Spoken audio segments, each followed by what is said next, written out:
I'm Joshua, 32, and this morning my parents called to tell me my grandfather was dead while he was sitting 3 feet away from me eating toast. Before I tell you about the most satisfying instant karma I have ever witnessed in my entire life, let me know where you guys are watching from in the comments. I read every single one. Okay, let's get into this. It started at 7:12 a.m. You know that specific time of the morning where the world is still kind of gray and your brain isn't fully online yet? That was me. I was sitting at the kitchen table in my grandfather's farmhouse. The smell of old coffee and burnt sourdough was in the air. It's a smell I've woken up to every single day for the past 3 years since I moved in to take care of him. My phone started buzzing against the wood of the table.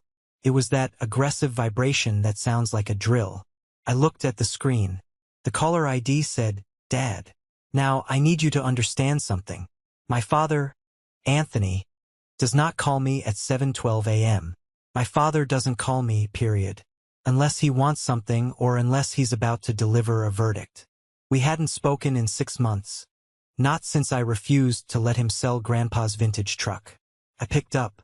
I didn't even get a chance to say hello. "Grandpa died last night," my father said. There was no emotion in his voice. No crack, no wobble, no grief. It was flat, cold. It sounded like he was reading a weather report or ordering a sandwich. "Funeral is Friday," he continued, rushing the words. "He left us everything. The house, the land, the accounts. You get nothing. We'll be there tomorrow to secure the property. Pack your bags, Joshua. You're done." My hand froze around my coffee mug. For a split second, my heart actually stopped. It's that instinctual panic you get when you hear bad news. But then my brain caught up with my eyes. I looked across the table. Grandpa Harold was sitting right there. He was wearing his favorite faded flannel shirt, the red and black one with the hole in the elbow. He was holding his own mug of coffee with a steady hand. He was alive. He was breathing. He was looking right at me with those sharp, blue eyes that didn't miss a thing. But here is where it gets crazy. I didn't say, "Dad, are you crazy? He's right here." I didn't say a word, because in the background of the call, I heard something that made my blood turn to ice. I heard my mother, Sarah, laughing. It wasn't a nervous laugh. It wasn't a sad, hysterical laugh. It was a bright, chirpy, victorious laugh. "Finally," she said, her voice clear as a bell through the receiver. "Finally, you're out. We can finally list the estate." The sheer cruelty of it took my breath away. They weren't just lying. They were celebrating. They thought he was dead, or they were pretending he was, and their first reaction wasn't to mourn the man who raised them. It was to celebrate evicting his grandson and selling his assets. I looked at Grandpa. He had heard it too. He has excellent hearing for a man of 82. He didn't look shocked. That's the saddest part. He didn't look surprised. He just looked resigned. A calm settled over him. A calm that doesn't come from ignorance, but from certainty. He slowly lowered his toast to the plate. He reached for a manila envelope that was sitting next to the sugar bowl. It was sealed. It had the logo of his attorney, Elena, stamped on the corner. He'd brought it to breakfast but hadn't opened it yet. He tapped the table with his index finger. Tap, tap. He pointed to my phone, then to the speaker button. He put a finger to his lips. Shoo. I understood. I hit the speaker button. "Did you hear me, Joshua?" My father barked. "I said you get nothing. Don't think you can squatters' rights your way out of this. I've already contacted the bank." "I heard you," I said. My voice was surprisingly steady. I was shaking internally, pure rage vibrating in my chest, but I kept it down. "So, he's gone. Passed in his sleep?" My mother chimed in. She sounded like she was smiling. "A massive stroke. Very sudden. The nursing home called us 10 minutes ago. The nursing home. They didn't even know where he was. Grandpa hasn't been in a nursing home for 3 years. He's been here with me." They were lying so brazenly, creating a reality that didn't exist, purely to expedite the process of taking over. "And the will?" I asked, baiting them. I looked at Grandpa. His face was like stone. Ironclad. My father lied. Everything reverts to the only son. That's me. The house, the investment accounts, the cabin on the lake. Everything is ours. We're going to list the farmhouse by Monday. The market is hot right now. We're going to buy that Rolls-Royce Ghost, Tony, my mother whispered, but the speaker picked it up. The black one. We can put the deposit down today. Grandpa's eyebrows shot up. A Rolls-Royce. My parents, who always complained about being cash poor, while living in a McMansion they couldn't afford, were already spending his death money on a luxury car. Right? Dad said, his voice dropping to a conspiratorial whisper. We need to move fast. Joshua, listen to me. Don't touch anything. Don't steal the silver. Don't take the tools. We are driving up to the cabin tomorrow to take inventory before the funeral. If one spoon is missing, I will have you arrested. You're going to the cabin? I asked. The cabin was Grandpa's sanctuary. It was 3 hours north, filled with his antique watch collection and his hunting gear. Yes, we need to secure the assets, Dad said. Now get off the line. We have calls to make. The funeral director needs the body released. I looked at Grandpa. He was staring at the phone, his eyes watering slightly, not from sadness, but from the stinging realization that his son was a monster. He reached out his hand. His skin was paper-thin, spotted with age, but his grip on the table was strong. He leaned forward. He moved his face inches from my iPhone. My heart was hammering against my ribs like a trapped bird. This was it, the moment of truth. Grandpa took a deep breath, his chest rising and falling in the flannel shirt. Hello, Grandpa said. Just one word. Hello. It wasn't a question. It was a statement. It was a gavel coming down in a courtroom. The silence that followed was heavy. It was thick. You could physically feel the air leave the room on the other side of the line. That silence, I wish I could bottle it. It was the sound of a carefully constructed lie smashing into a brick wall. But before I tell you what happened next, before the screaming and the panic, I need to take you back. You need to understand why I was sitting at that table, and why my parents hated me enough to laugh at my eviction. 3 years ago, I was living in Chicago. I was an architect, junior associate, working 80 hours a week. I was miserable, but I was successful by my parents' standards. I had the apartment, the suit, the career path. Then Grandpa Harold had his first stroke. It was mild, but it was a wake-up call. He lived alone on this farm. My father, Anthony, wanted nothing to do with the mud and the manure. Dad was a man who cared about appearances. He worked in mid-level finance, wore watches he couldn't afford, and leased cars to impress neighbors he didn't like. My mother, Sarah, was the same. They were the country club type, even if they were always 1 month behind on the membership dues. When Grandpa got sick, we had a family meeting. I remember it vividly. We were in the hospital waiting room. He can't live alone, Dad said, checking his phone. We need to sell the farm. The land is worth a fortune to developers. We can put him in Shady Pines. Shady Pines was a state-run facility. It smelled like bleach and despair. I knew Grandpa. Putting him there would kill him in 6 months. He needed his garden. He needed his porch. He needed his dignity. We can't sell the farm, I said. He loves that place. It's been in the family for 100 years. Well, who's going to watch him, Joshua? Mom snapped. Us? I have my book club. Your father has his golf league. We have lives. What about Connor? I asked. Connor is my older brother, the golden child. He was 35 then, working in consulting, which mostly meant charming people out of their money. He was Dad's pride and joy because he drove a Porsche, leased, and dated models. Connor is busy, Mom said defensively. He's building an empire. We can't ask him to wipe an old man's chin. That was the moment I snapped. They saw Grandpa as a burden, a line item in a budget, an obstacle to their inheritance. I'll do it, I said. My father laughed. You? You're going to quit your firm? You're going to throw away your career to play nursemaid? Yes, I said. I can freelance. I can work remotely. I'm moving to the farm. They didn't hug me. They didn't thank me. They looked at me with disgust. To them, stepping off the corporate ladder was a sin.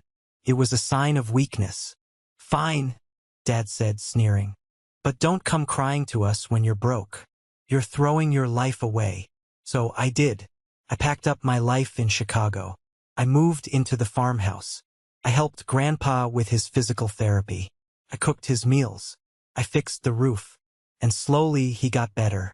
We spent nights playing chess, drinking whiskey, and talking about life. I learned more from him in 3 years than I did in a decade of school. But my parents, they stopped visiting. They only came around on holidays, and even then, it was just to inspect the property. They would walk around the house, eyeing the antique furniture, calculating the value of the silver tea set. Connor would show up, park his sports car on the lawn, and spend the whole dinner texting, only looking up to ask Grandpa if he'd updated his will yet. It was sickening. Last Christmas was the breaking point. Grandpa was feeling weak again. He had a tremors in his hands. Dad sat at the dinner table, cutting his turkey, and said, "You know, Dad, you really should sign the power of attorney over to me, just in case. Joshua here isn't good with money. Look at him, wearing work boots to dinner." Grandpa looked at me, then at Dad. "Joshua balances my books better than you ever did, Anthony." Dad turned purple. "I am your son. I am the heir. You're waiting for me to die," Grandpa said quietly. "I can see it in your eyes." They stormed out that night. Mom screamed that I had poisoned Grandpa's mind against them. That was 6 months ago. We hadn't heard a peep since. Until this morning. Until 7:12 a.m. They didn't know I had installed security cameras. They didn't know Grandpa and I had spent the last 6 months meeting with forensic accountants because Grandpa suspected Dad was forging checks. They didn't know that Grandpa was sharper than ever. And they definitely didn't know that when they called to gloat over his corpse. He was enjoying a slice of sourdough toast. Back to the phone call. Back to that silence. "Hello," Grandpa had said. I watched the phone. I imagined them on the other end, in their overly decorated kitchen with the marble countertops, freezing in place. "Dad." My father's voice came back. It was a squeak. A terrified, high-pitched squeak. The arrogance was gone. The coldness was gone, replaced by pure, unadulterated fear. "Dad?" My father repeated, his voice trembling so hard the speaker crackled. Is that you?" Grandpa leaned back in his chair. He took a sip of his coffee, savoring the moment. He didn't yell. He didn't scream. He was terrifyingly calm.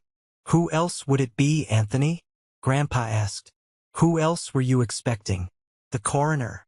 No, Dad." My father started stammering, tripping over his own lies. We got a call. Someone called us. They said you passed away." "Oh my God, Sarah. He's alive. It's a miracle." "Dad, we were devastated. We were just trying to hold it together." I watched my mother's reaction through the silence. I could hear her shifting in the background. Then, her voice came on, syrupy sweet, dripping with fake emotion. "Oh, Harold. Oh, thank God." She sounded like she was acting in a bad soap opera. "We were sobbing. We were absolutely heartbroken. We thought we lost you." Grandpa looked at me and shook his head slightly. He reached for the iPad lying on the table. He unlocked it with a swipe of his weathered finger. "You were sobbing?" Grandpa asked, his voice cutting through their performance. "Yes, uncontrollably," Mom cried. "Strange," Grandpa said, "because I heard you laughing. I believe the exact words were, 'Finally, you're out.'"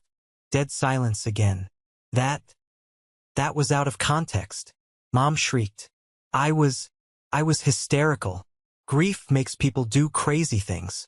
"Cut the crap, Sarah," Grandpa said. The authority in his voice made me straighten up in my chair. "And you, Anthony, you said you got a call? Who called you?" The nursing home," Dad blurted out. "I haven't been in a nursing home in 3 years," Grandpa said dryly. "Try again. It must have been a prank." Dad pivoted. "Some sick prankster called us. We were victims here, Dad. We were panicked. Grandpa tapped the screen of his iPad. He turned it so I could see. It was his email inbox. You were panicked, Grandpa repeated. Is that why you emailed my bank at 6:48 a.m. this morning? I saw the color drain from the room, even though I couldn't see them. I didn't. Dad started. I'm looking at the alert right now, Anthony, Grandpa said, reading from the screen. Urgent request from beneficiary Anthony Carter. Subject, death certificate pending. Immediate access required for safety deposit box number 402. Sent at 6:48 a.m. I gasped. Box 402. That was where the family bonds were kept. The bearer bonds. Worth serious money. You didn't wait for a doctor, Grandpa continued, his voice hardening. You didn't call Joshua to check. You didn't drive up here. You emailed the bank to get your hands on the bonds before my body was even cold. And then you called my grandson to kick him out. Dad, listen, we have debts, Dad yelled, his facade cracking. We needed to secure the assets before the government froze them. We were doing it for the family. For the family? I spoke up for the first time since the hello. Or for the Rolls-Royce ghost? Shut up, Joshua, Dad screamed. This is between me and my father. You poisoned him. You set this up. I heard you, Anthony, Grandpa said. I heard you talking about the deposit. You need the money today, don't you? Did you already spend it? Did you borrow against my inheritance? The silence on the other end gave us the answer. They had. They were leveraged up to their eyeballs, banking on Grandpa kicking the bucket to pay off their lifestyle. We put a deposit down, Dad whispered, defeated. If we don't transfer the balance by noon, we lose the car. And the financing, Dad, please, it's just a misunderstanding. We love you. You love my money, Grandpa corrected. And as of this morning, you have access to neither. What do you mean? Mom's voice was sharp again. We are your power of attorney. We have the papers. I'm revoking it, Grandpa said. I have an appointment with Elena at 9 a.m. I'm bringing this recording. And I'm bringing the bank emails. You can't, Dad shouted. You're incompetent. We have a doctor's note. We. He stopped himself. Grandpa's eyes narrowed. You have what, Anthony? Nothing, Dad muttered. Just don't do this. We're family. We're going to the cabin, Mom said suddenly, her voice changing. It was cold again. Anthony, hang up. Call Connor. Why are you calling Connor? I asked, a bad feeling rising in my stomach. None of your business, Mom spat. If you're alive, Harold, then good for you. But we'll see who the law supports. We have rights. Click. They hung up. I stared at the phone. My heart was racing. Grandpa, what did they mean? Call Connor? The cabin. Grandpa stood up. He moved faster than I'd seen him move in months. He grabbed his cane. The cabin, he said, his face grim. They aren't just waiting for me to die, Joshua. They're looting the ship before it sinks. Check the security app. Now.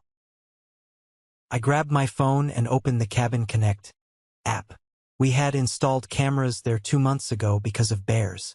My screen loaded. The feed from the front porch appeared. There was a truck parked in the driveway.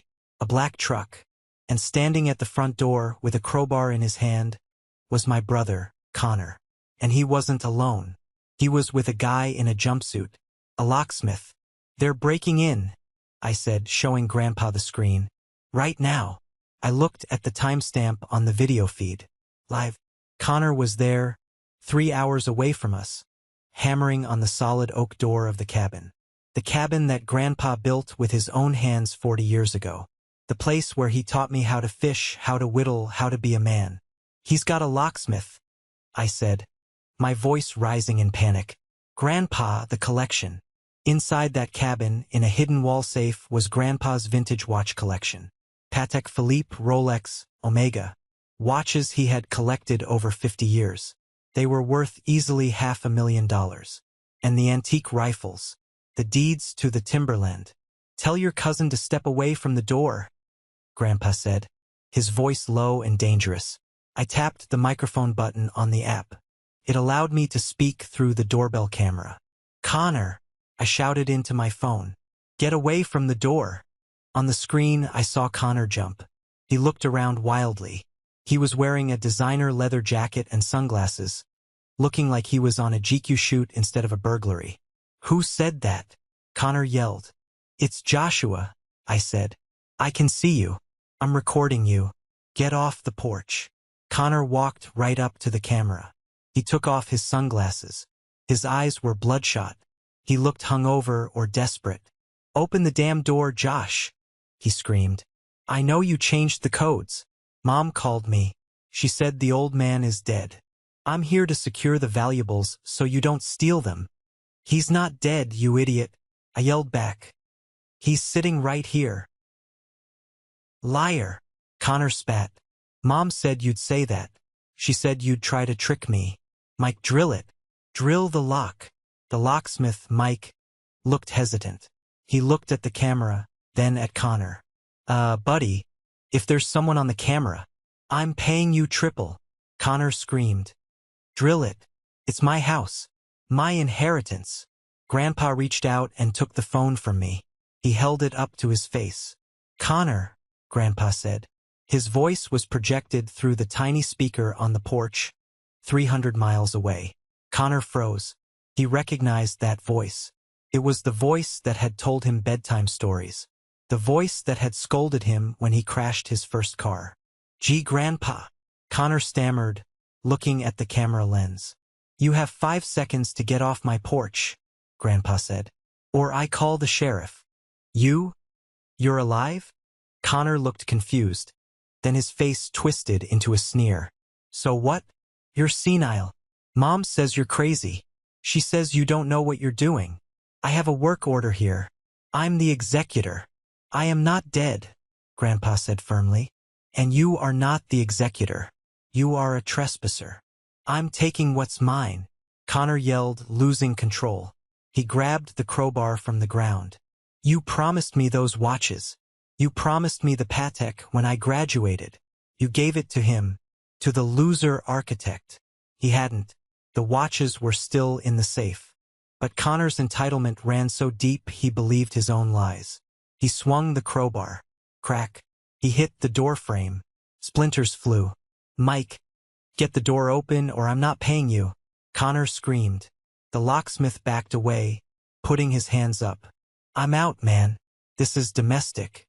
I'm not going to jail for this." Mike started walking back to his van. "Coward," Connor yelled. He started hitting the door again. Bam, bam. "Call Miller," Grandpa said to me. He handed the phone back. Sheriff Miller. He was Grandpa's old fishing buddy. They played poker every Tuesday. I dialed 911 but asked to be patched through to the local sheriff's direct line in that county. "Sheriff's office, this is Dispatcher Stacy." "Stacy, it's Joshua Carter. Harold Carter's grandson." "Oh, hi Joshua. How's Harold doing?" "He's fine, Stacy. But we have a break-in in progress at the cabin. It's my brother, Connor. He's armed with a crowbar and he's trying to smash the door down. We have it on video." "Connor." Stacy sounded disappointed. "Again? All right, sweetie. Miller is on patrol near the lake. I'll send him over. Is Harold there?" "I'm here, Stacy," Grandpa said loud enough for the phone to pick up. "Tell Miller to bring the cuffs." "Will do, Harold." I looked back at the screen. Connor was in a frenzy. He was kicking the door now. "I need that money," he was screaming. "I owe people, you old bat. I need those watches." "He owes people," Grandpa muttered. "Gambling. I told you." "We need to go," I said. "We need to get to Elena's office.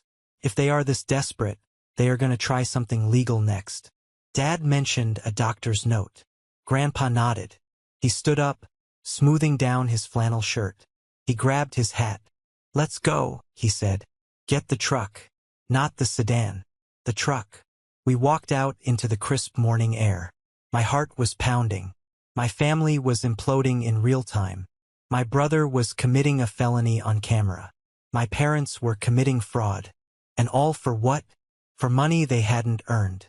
I helped Grandpa into the passenger seat of his 1978 Ford F-150. He refused to drive anything else. "Are you okay?" I asked him as I started the engine. He looked out the window at the fields he had plowed for 40 years. "I have no son," he said softly. "Not anymore." It broke my heart, but it also steeled my resolve. We drove out of the long driveway, dust kicking up behind us, heading toward town, heading toward the lawyer, heading toward war. We arrived at Elena's office at 8:55 a.m. Elena was a sharp, no-nonsense woman in her 50s who had handled Grandpa's estate for decades. She looked like a shark in a silk blouse. When we walked in, the receptionist looked up, eyes wide. "Mr. Carter." "Oh, thank goodness," she said. "Your son, Anthony. He called 3 times this morning. He sent over a fax. He said you were dead." Grandpa finished the sentence. "I've heard. He sent a death certificate request," the receptionist whispered. "And something else. Elena is waiting for you." We went into the conference room. Elena was standing by the window, reading a document. She turned when we entered. "Harold," she said, nodding. She didn't hug him. She wasn't the hugging type. "You look remarkably healthy for a corpse." "I try my best," Grandpa said, sitting down heavily. "What did they send, Elena?" Elena slid a file across the mahogany table.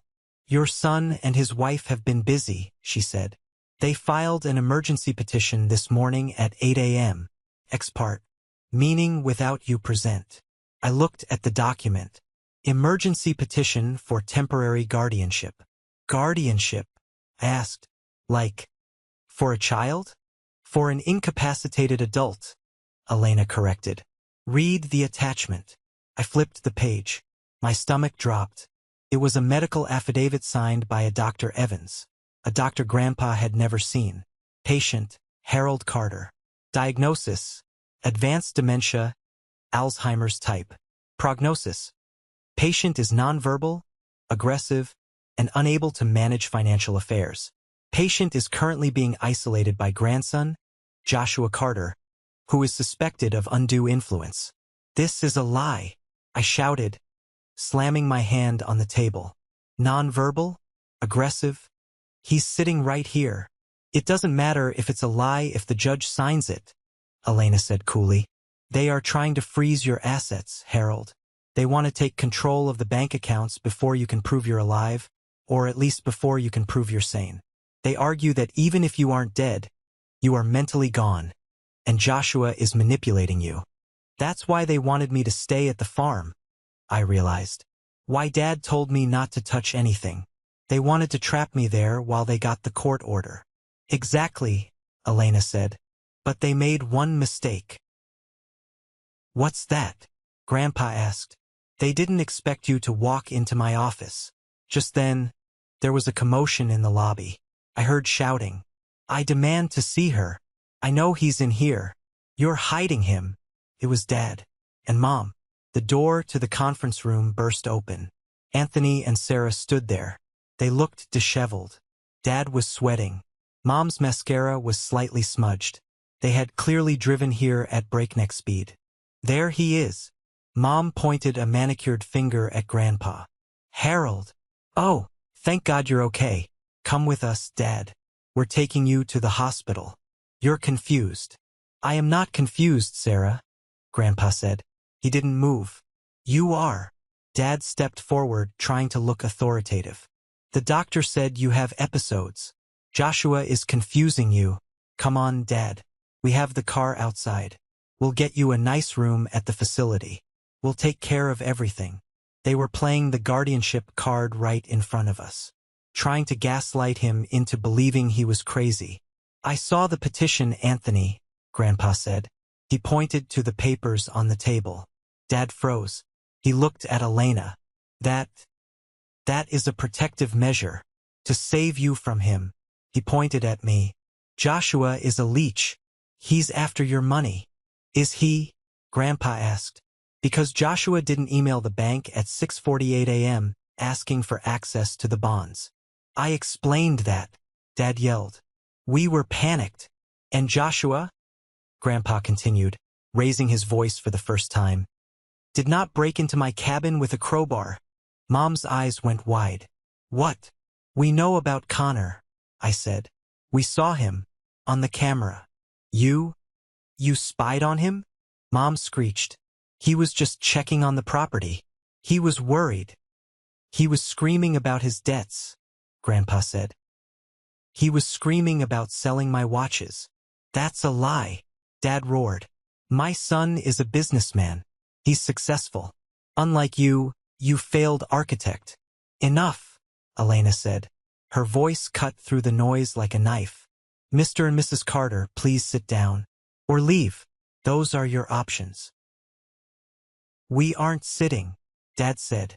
We are taking my father. We have medical power of attorney until this guardianship goes through. Actually, Elena said, smiling a thin, dangerous smile. You don't. She pulled another document from her folder. Harold signed this 6 months ago. It revokes all previous powers of attorney. And it designates a new agent. She pointed at me. Joshua. Dad looked like he was going to vomit. You gave it to Joshua? He takes care of me, Grandpa said. He doesn't ask for money. He doesn't wait for me to die. This is fraud. Mom screamed. He forced you to sign it. You're senile. Am I? Grandpa reached into his pocket. He pulled out his phone. Joshua, play the recording. No, Dad said, stepping forward. Don't. I hit play. The sound of Dad's voice filled the high-end conference room. Grandpa died last night. Funeral Friday. He left us everything. You get nothing. Then Mom's laugh. Finally, you're out. Then the Rolls-Royce comment. We're going to buy that Rolls-Royce Ghost. We need to move fast. Dad stood there, turning a shade of gray I didn't know existed. Mom looked at the floor. The paralegals in the doorway were whispering. You recorded us, Mom hissed. That's illegal.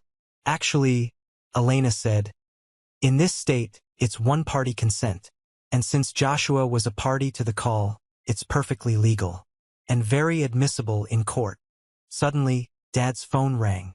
It was a loud, jarring ringtone. He looked at it. He didn't answer. Answer it, Anthony, Grandpa said. It might be important. Dad looked at the screen.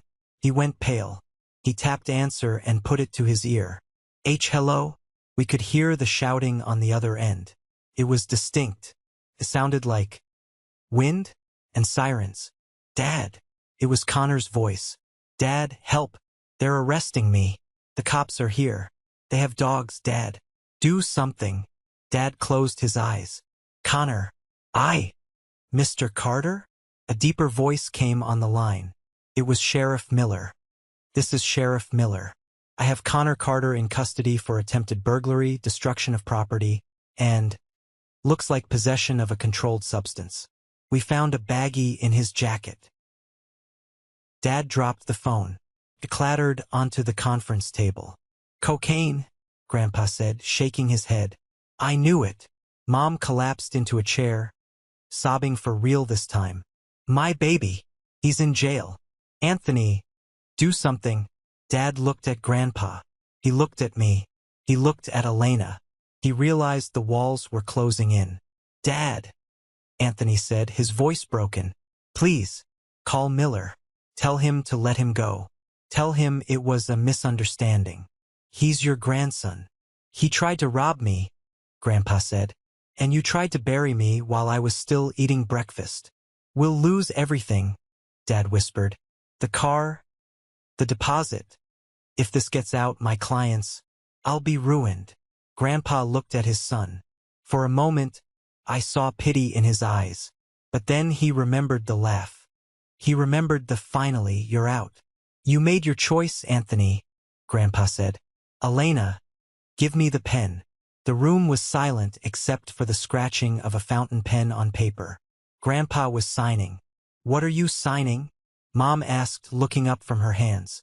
Her makeup was running down her face in black streaks. This, Elena explained calmly, is an amendment to the trust. It removes Anthony Carter and Connor Carter as beneficiaries. Completely. It also places a restraining order against both of you regarding Harold's person and property. You can't cut us out, Dad shouted, but there was no fight left in him. It was a reflex. I'm your son. You ceased to be my son when you filed a legal document claiming I was brain dead, so you could buy a car, Grandpa said, not looking up. He signed the last page with a flourish. Harold J. Carter. He capped the pen. Now, Grandpa said, looking at them. Get out. Dad. Get out. Grandpa's voice boomed. It wasn't the voice of an old man. It was the voice of the farmer who had cleared this land with his bare hands. Before I have Elena add a clause that sues you for the legal fees of this guardianship nonsense. Dad looked at Mom. Come on, Sarah. But Connor, Mom wailed. We have to bail him out. We don't have the money. Dad snapped at her. The deposit. We sent the deposit. Ah yes, the Rolls-Royce deposit. As if on cue, and I swear you can't write this stuff better. Dad's phone buzzed again on the table where he had dropped it. He looked at it. It was a number he clearly recognized. It's the dealership, he whispered. Answer it, I said. Put it on speaker. Dad glared at me, but he did it. His hand was shaking so badly he almost dropped the phone again. Hello? This is Anthony. Mr. Carter.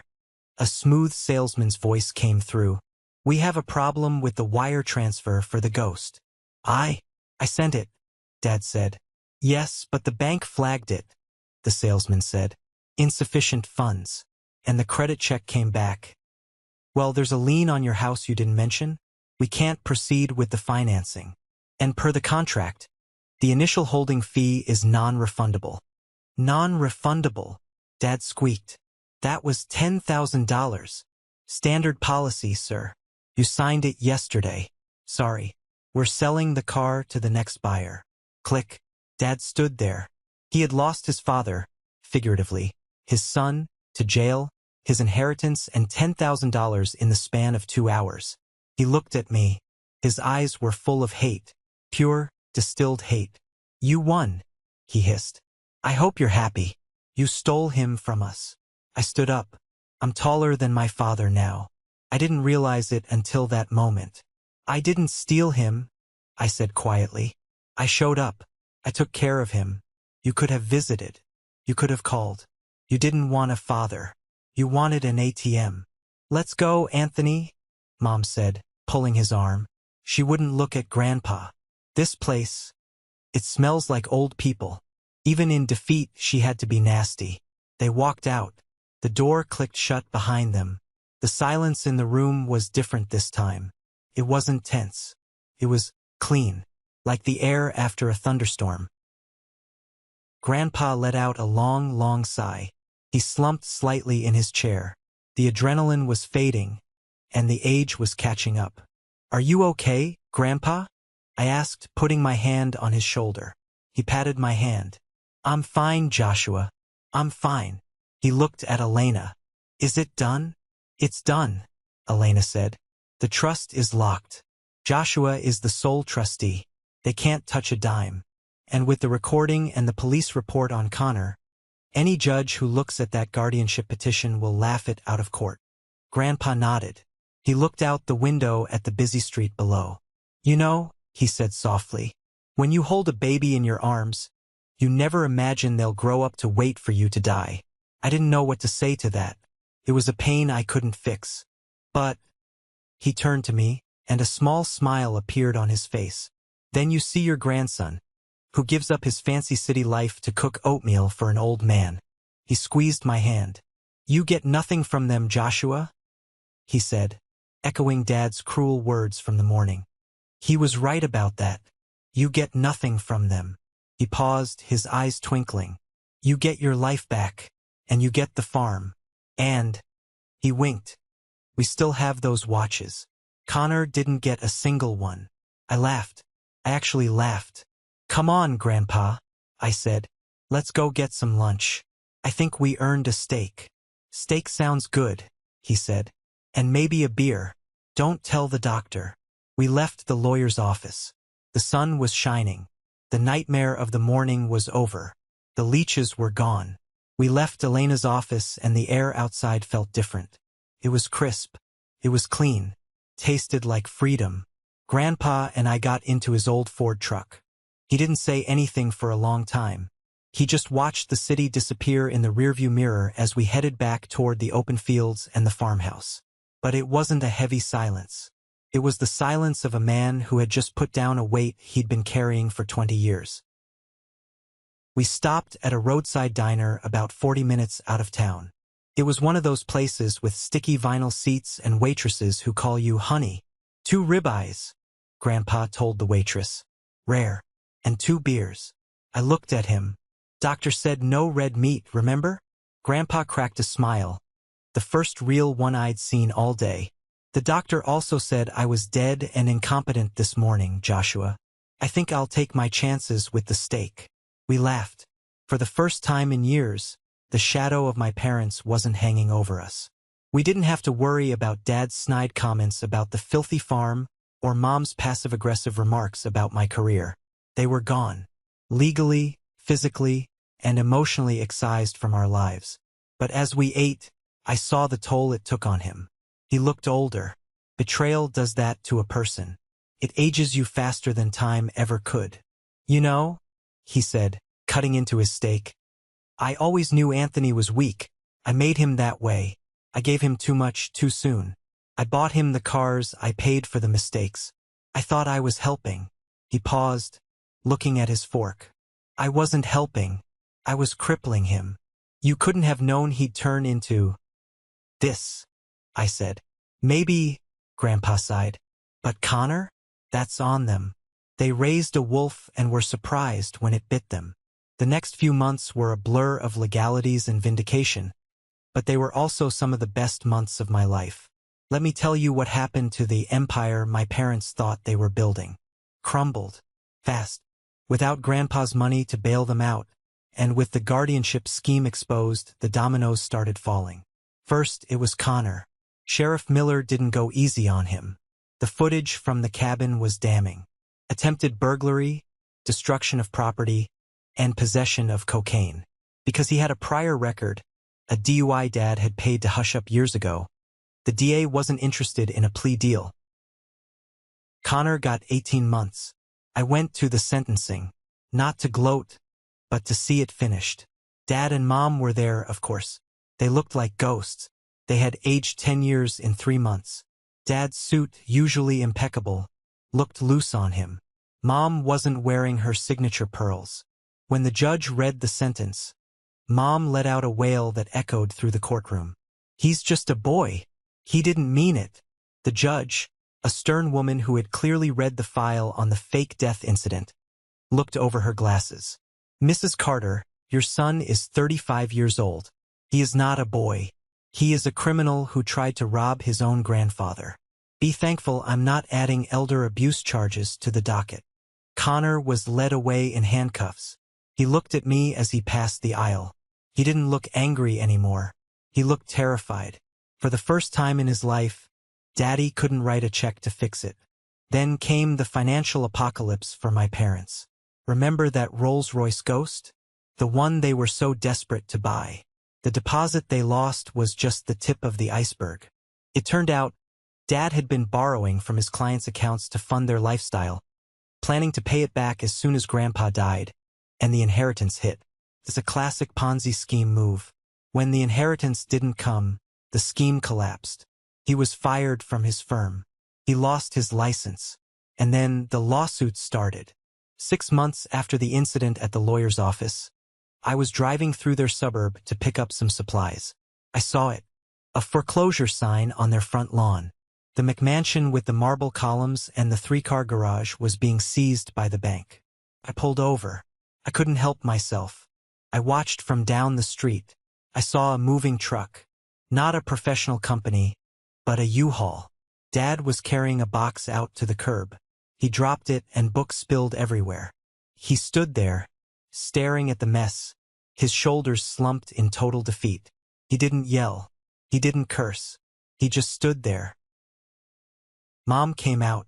She was holding a lamp. She looked at him, said something sharp, and he just shook his head. I felt a pang of pity. just a small one. It's hard to turn off the love you have for your parents, even when they're monsters. But then I remembered the phone call.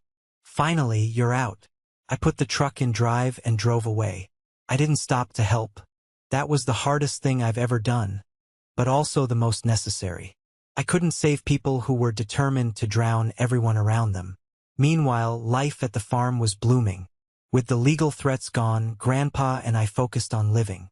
I took over the management of the estate officially.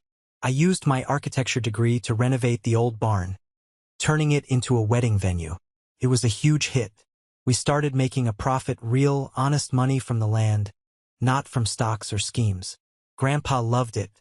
He would sit on the porch in his rocking chair, supervising the construction, telling the workmen they were doing it wrong, offering them lemonade. He was vibrant. He was happy. One afternoon, about a year after the incident, I was at the local hardware store buying paint. I turned the aisle and froze. My father was there. He was wearing a blue vest with the hardware store's logo on it. He was stocking shelves with boxes of nails.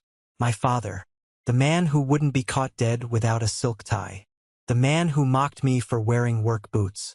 He was working retail for minimum wage. He saw me. He stopped with a box in midair. We stared at each other for a long 10 seconds. The store was quiet. "Joshua," he said. His voice was raspy. He looked tired. So incredibly tired. "Dad?" I nodded. He looked at my cart. It was full of high-end exterior paint and new fixtures. He looked at his own hands, dusty from the cardboard.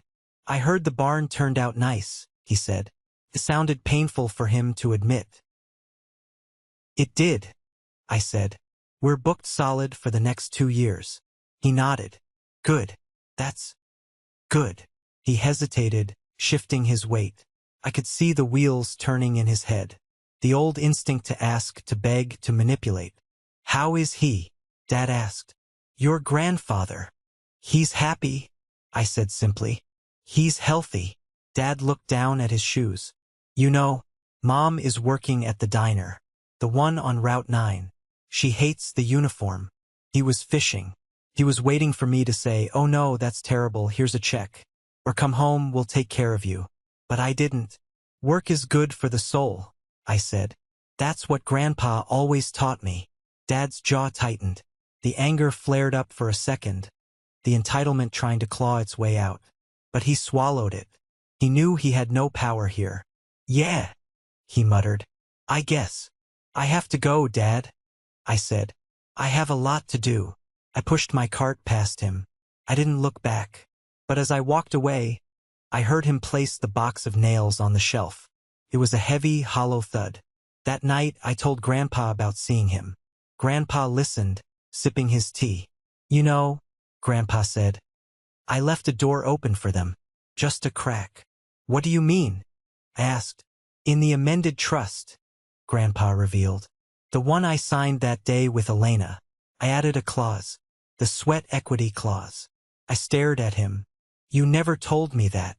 If Anthony or Sarah could hold down a legitimate job, no scams, no borrowing, just honest work, for 5 consecutive years, the trust would pay off their mortgage on a small condo. Nothing fancy, just a roof over their heads. I was stunned. After everything, he still offered them a lifeline. "Do they know?"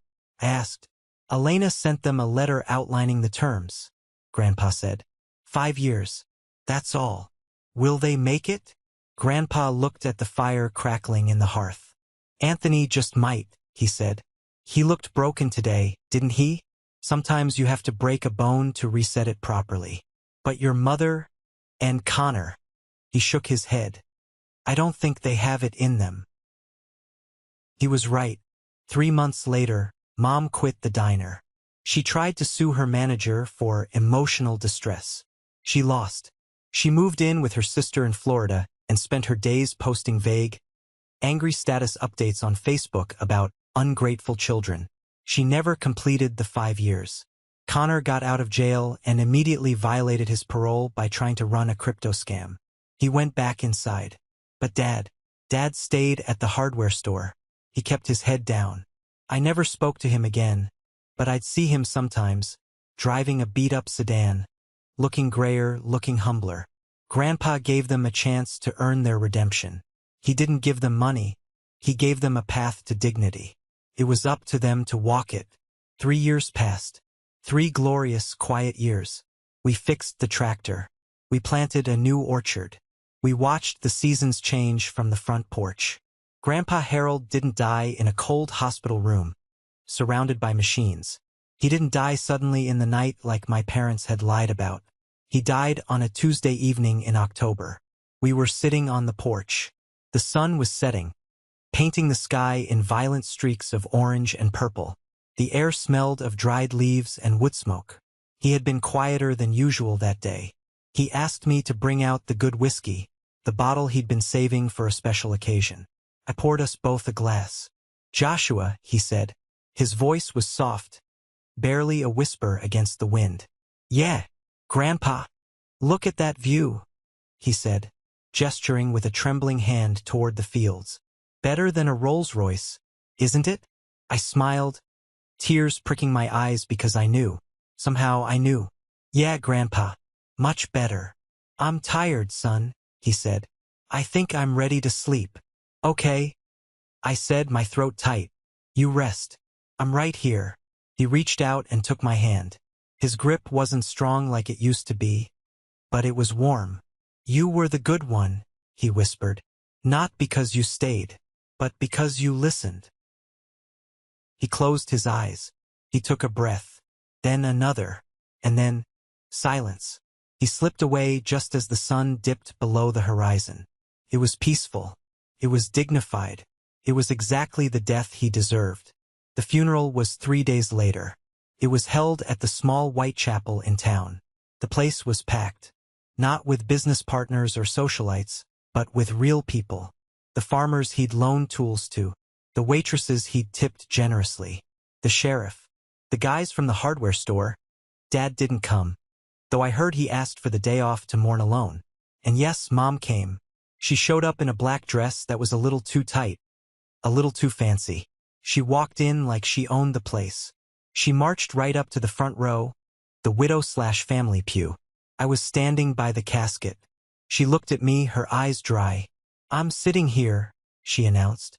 "No," I said softly. "You're not. I am his daughter-in-law," she hissed. "People are watching, Joshua. Don't make a scene." "You lost your seat 3 years ago, Sarah," I said.